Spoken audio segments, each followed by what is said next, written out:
Bom, pessoal, para a gente dar continuidade, né, ao que estávamos tratando, então começamos a falar sobre esses EPIs, né, que mostrei essa imagenzinha aqui para vocês, touca, luva, máscara, óculos, né?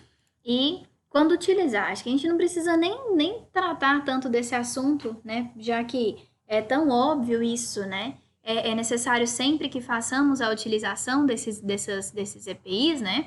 Em situações que eu me veja em risco, né? Então, dentro de um ambiente hospitalar, então, obviamente, né, eu preciso da utilização desses equipamentos, né, para me resguardar numa situação de emergência, né? E, e toda essa situação.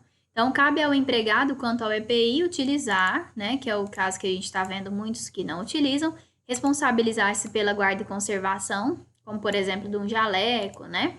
Comunicar ao empregador qualquer alteração que o torne impróprio para o uso e cumprir as determinações sobre o uso adequado, como até a máscara, lembra? A máscara não deve ser utilizada no queixo, né?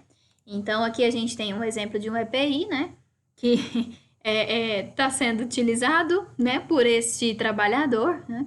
Então, qual EPI utilizar, o que ele deve conter? Então, para a gente brincar aqui, o importante é a segurança no trabalho. Então, às vezes, ele não tem o EPI necessário e ele se dispôs do que ele tem, né? Então, ele colocou o óculos de grau ali, né, no rosto, não sei se ele está enxergando muito não, e um jornal, um papel de revista, algo assim, para tentar se proteger, né? Então, ele está tentando com o que ele tem. A gente vai ver também dentro do controle de gestão de qualidade, a NR de número 6 que ela traz que o empregador ele precisa cumprir com as suas obrigações. E o que é cumprir com as suas obrigações? Uma delas é fornecer o EPI, né, para aquele funcionário, tá, de maneira adequada.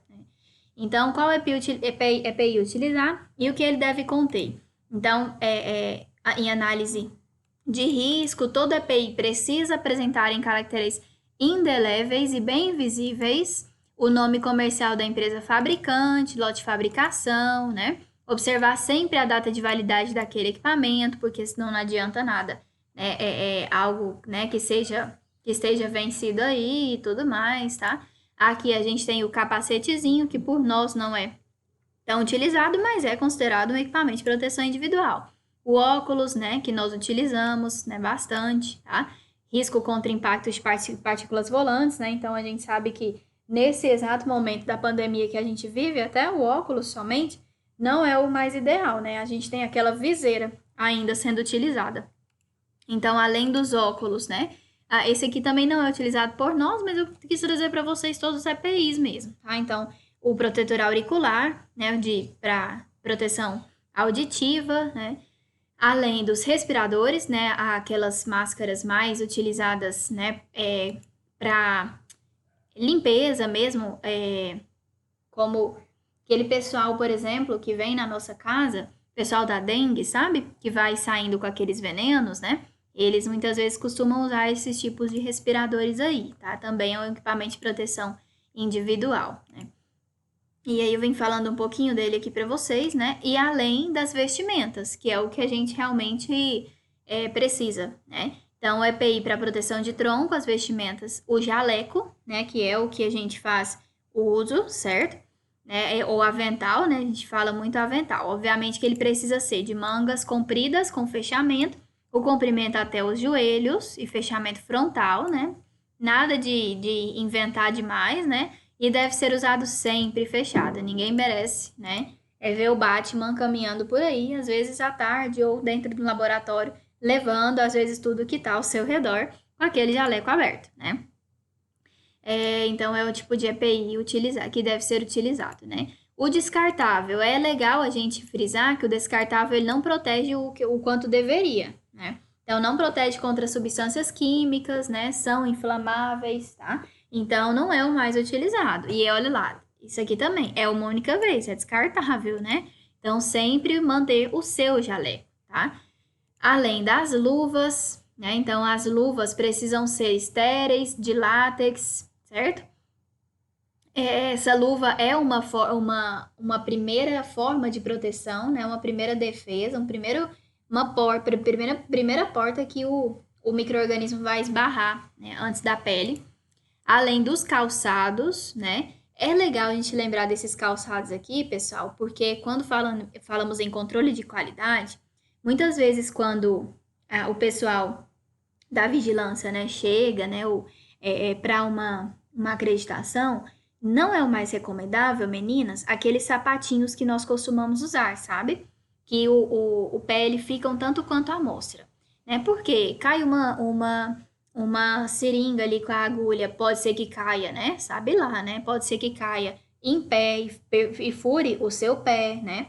Ou um vidro, um tubo de ensaio que se quebre. Então a gente tem que pensar em tudo isso. E quando a qualidade chega, a gente não pode dar mole para isso, tá? Então é necessário que a gente faça uso mesmo. Hoje, o mais recomendado, pessoal, pela qualidade, são aqueles crocs, sabe? Aqueles de material semelhante a esse, de borracha. Esse é o mais recomendável, tá? Então, tem muitos hospitais que vocês vão trabalhar que vão recomendar esse tipo de material aqui, tá bom? Então, acostumem-se. Ou tênis, né? Os tênis, desde que os tênis não sejam de redinha, sabe? Aqueles tênis são umas redinhas, né? Que também pode entrar algo ali, tudo bem? Então, as recomendações em laboratório, né? Que vale a gente lembrar. Usar sempre calçado fechado, de couro ou similar, como eu disse agora. Não usar roupa de tecido sintético que exponha demais o seu corpo. Obviamente que ninguém vai trabalhar com uma saia, uma bermuda, uma camiseta regata. Aí só que vocês podem estar falando, professora, obviamente, mas eu já vi biomédica indo trabalhar de vestido. Com certeza, eu também já vi, tá? Mas assim, é o recomendado? Não é o recomendado. Vocês vão fazer? Não, vocês não vão fazer, porque vocês são conscientes. Prezam pela saúde e pela segurança de vocês. Evitar o uso de adornos, certo? Procure manter sempre cabelo preso. O paciente também não é. Se você tiver que fazer uma coleta, sei lá, tem um técnico e você precisa descer para fazer a coleta.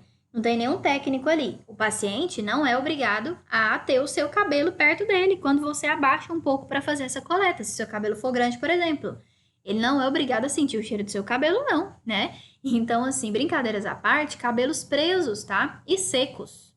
Tudo bem? Tá. Não coloque materiais de laboratório em roupas ou gavetas de uso pessoal. Óbvio, esse é um tipo de material que vocês vão lavar separado, né? Certo? Acho que nem precisa a gente lembrar isso, né? Não se alimentar no laboratório, uma regra de biossegurança. A partir do momento que a vigilância chega e vê comida na geladeira do laboratório, é aquela velha brincadeira, né? Pote de sorvete lá escrito feijão, né? Na geladeira do laboratório. Aí eu fico me perguntando, pessoal, quem em sã consciência consegue misturar comida junto de reagente, de outros insumos?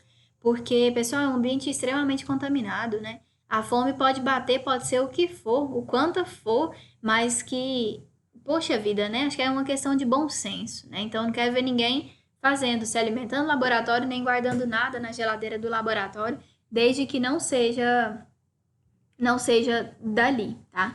Não debruce em bancadas ou apoie os cotovelos. A gente precisa lembrar que aquilo é material possivelmente contaminado, infectante, né?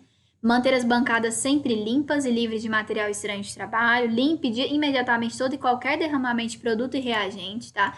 Então, eles são bem rígidos quanto a tudo. Então, volto a frisar, por que estamos falando de biossegurança nesse momento? Porque não tem como falar de controle de qualidade sem falar de biossegurança, tá? Tudo que a gente fala no laboratório, nada é separado, nada é isento a biossegurança, ela não está livre em seção nenhuma, em local nenhum, tá? Então, se não tiver biossegurança, o controle de qualidade daquele laboratório não se faz. Um profissional, um laboratório que tem profissionais que não fazem uso de jaleco, de luva, né, do que for de EPI, que não tem EPC, o que for, é um laboratório que muito dificilmente vai conseguir uma acreditação, tá? Então, não tem como a gente separar controle de qualidade e biossegurança. Bom, espero que tudo bem até aqui. Agora, no próximo momento, a gente vai falar um pouquinho sobre o processo de gestão laboratorial. Tá bom? A gente vai concluir algumas etapas de reagentes, de demarcações que são necessárias para essa parte de gestão, tá bom? Obrigada. Até então.